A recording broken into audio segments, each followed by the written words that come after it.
Jo em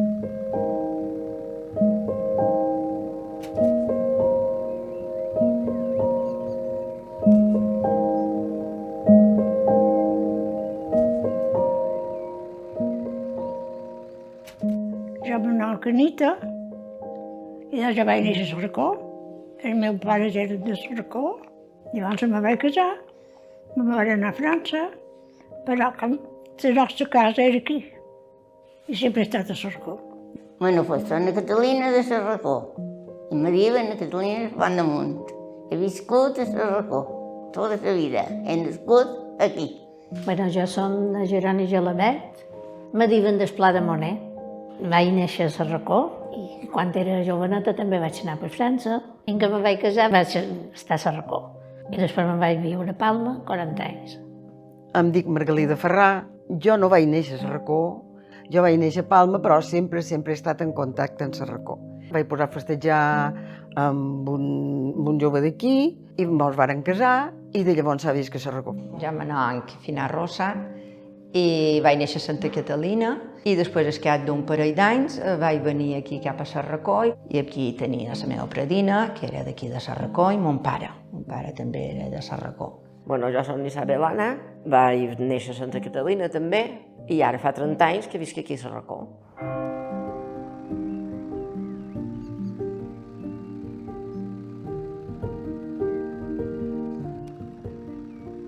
La corda a Sarracó va suposar que era un modus vivendi molt important. La terra era esprima, tot ve molt tardà i els cultius no són de primera, no?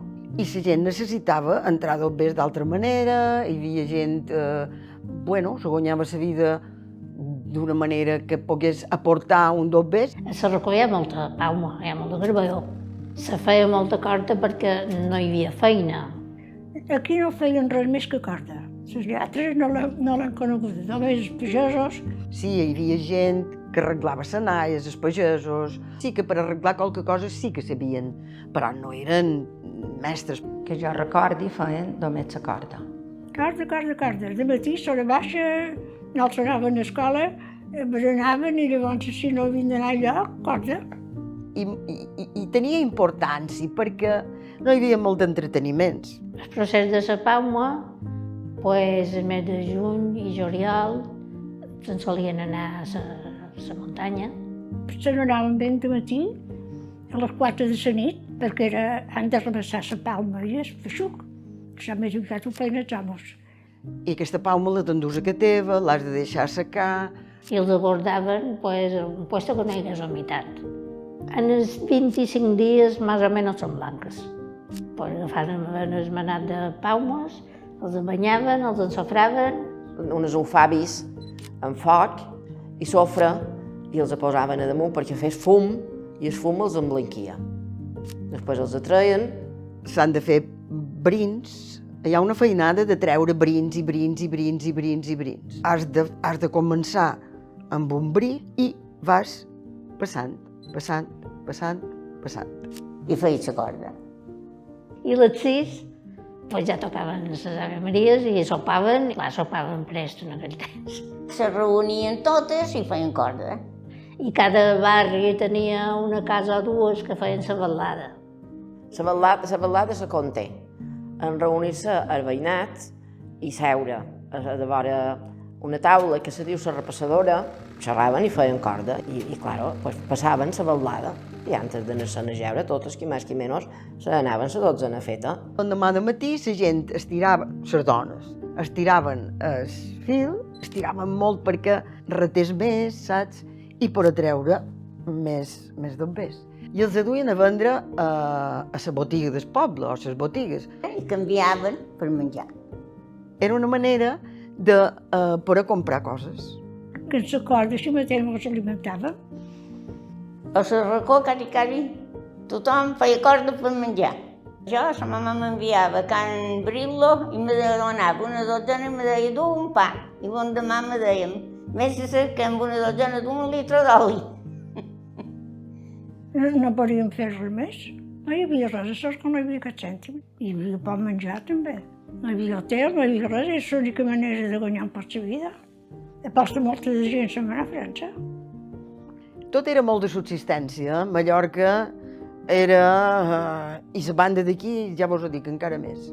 Era ben de subsistència. I després els enviaven cap a Cap de Pere o cap a Pollença. Moltes de vegades, per no dir totes, Artà. I a Artà sí que hi va haver una indústria de la corda que l'aplicaven a fer senaies i altres coses. Cordaven cadires, feien coses, però aquí no. Aquí no cordaven cadires, no l'utilitzaven per res, que la corda, les s'enduien.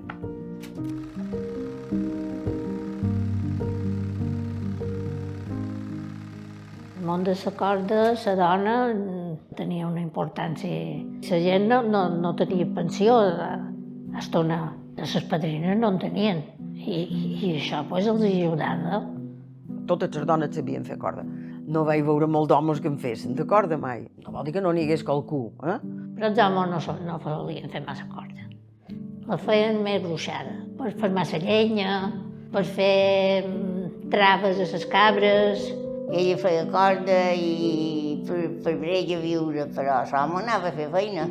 La miqueta que tenien de poder fer la corda i poder guanyar un duro, jo crec que en aquell moment per elles era una miqueta d'independència. Totes les nines sabien fer corda. La padrina mos feia fer una dotzena cada dia i me n'anava jugant amb els meus amics, però antes de jugar havia de fer la dotzena. Si no feia la dotzena no hi havia a jugar. Tenia 7 o 8 anys i ja me n'anaven a fer corda, que no m'agradava gens. Ja ni mica. Ja ni mica. I després vaig començar a fer i encara en faig. I jo m'agrada fer, me poso a mirar la tele i m'agrada fer corda. I el que m'agrada més és anar a sacar la palma a la muntanya. Jo això ho he viscut ja de més major, que sí que feia corda per guanyar un duro, per ajudar en el meu amo, per dir-ho de qualque manera. Sempre era una ajuda a la casa, que tot cau bé. Quan era nina feia corda bocins, jo no feia catsanes. Me'n record que hi havia unes nits que els hi deien les nits mores. Ballar tota la nit era una ballada mora. Contaven cuentos i rondalles, s'ho passaven bé. No tenien res més. I es veiem, cantaven xisters, perquè això és una manera de agrupar-nos i estar molt de temps junts.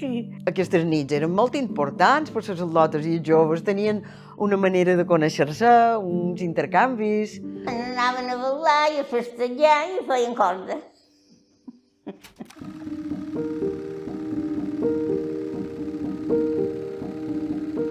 Aquí me recorda fer corda a Racó? A mo mare. Per jo la corda és mo mare. Mo mare era una dona que tenia una facilitat i ho feia molt aviat una corda preciosa, preciosa.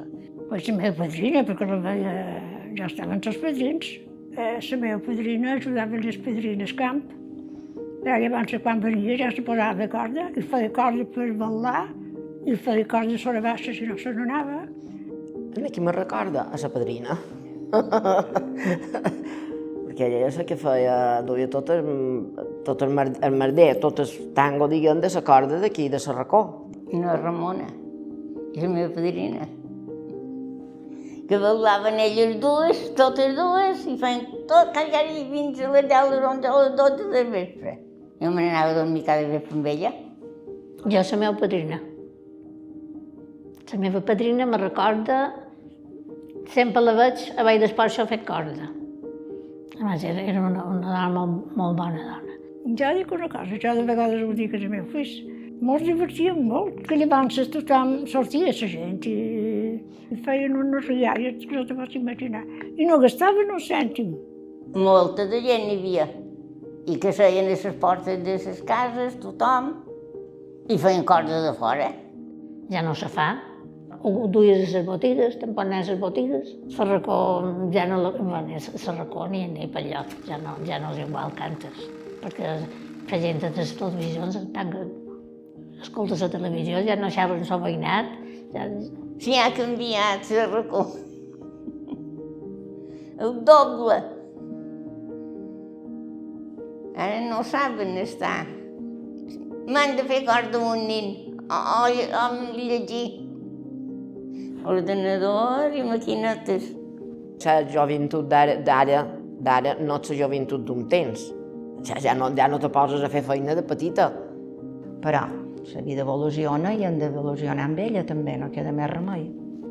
Jo crec que el que feien antes antigament no crec que tornin a fer corda ara, en aquest moment. No, jo no crec que pugui tornar, perquè ara la gent està massa basada a tenir massa coses. Ara no hi ha pagesos, aquí tampoc. La gent se n'ha anada i no crec. Aquí a Sarragó no crec que torni ningú a fer corda. Pintura a fer corda en faríem, però no sé que a Palma ningú hi aniria. En aquest moment ensenya el treball de la Palma a les mestresses de casa d'Andratx. Jo crec que sí que tornarà. Potser no serà per fer corda, per exemple, però sí per fer coses de decoració. Ara fan canastretes, senaies, ara hi ha de tot, de tot. Hi ha persones que fan filigranes, la veritat, meravilles. Que no s'ha de perdre, però que almenys sapiguem com el que feien, que això seguís endavant. Crec que sí que hi seguirà. Perquè sempre hi ha qualcú que l'ensenya.